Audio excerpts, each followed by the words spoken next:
Get ready for FCC broadband nutrition labels. Matt Milano, February 1, 2022, 8 a.m. Central Standard Time. The Federal Communications Commission, FCC, has paved the way for new requirements that will force internet service providers, ISPs, and broadband companies to provide nutrition labels clearly describing their services and fees to existing and prospective customers. Proxima Studio, Shutterstock. Nutrition labels are a requirement for most food items in the U.S.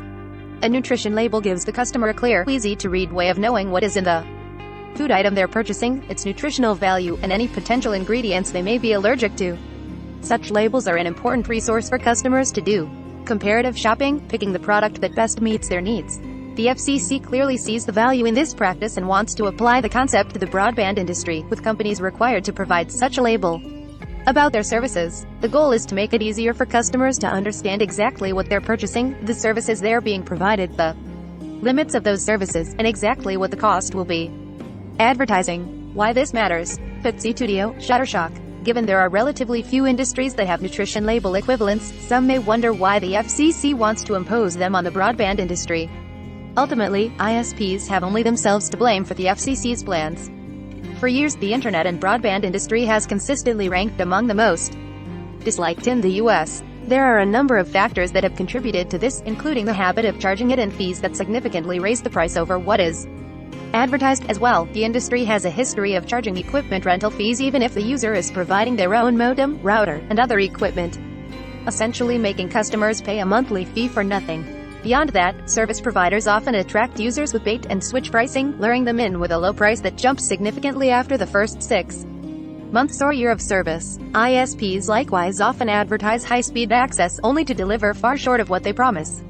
Another particularly major issue involves marketing, with companies sometimes using misleading verbiage to describe data caps, potentially resulting in throttled speeds or unexpected charges. In light of this, the FCC is finally getting involved with an effort to force ISPs to be more transparent with their customers, giving them greater insight into what they're paying for.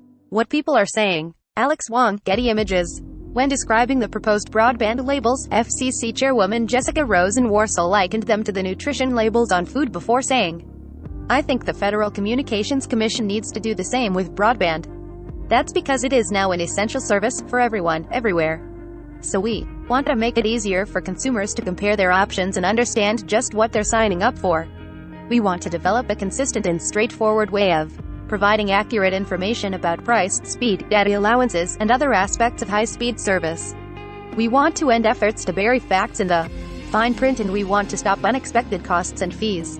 Consumer groups have likewise praised the decision as one that will ultimately benefit users, especially at a time when internet access is more important than ever. Jonathan Schwantes, Senior Policy Counsel at Consumer Reports, described how ISPs have been opaque with their billing practices, charging hidden fees, using confusing language and fine print, all in an effort to keep customers in the dark.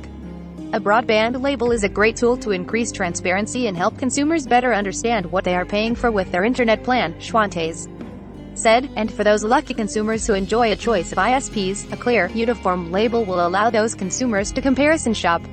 Most broadband providers have been relatively quiet about the FCC's decision, although it's a safe bet few are pleased with it.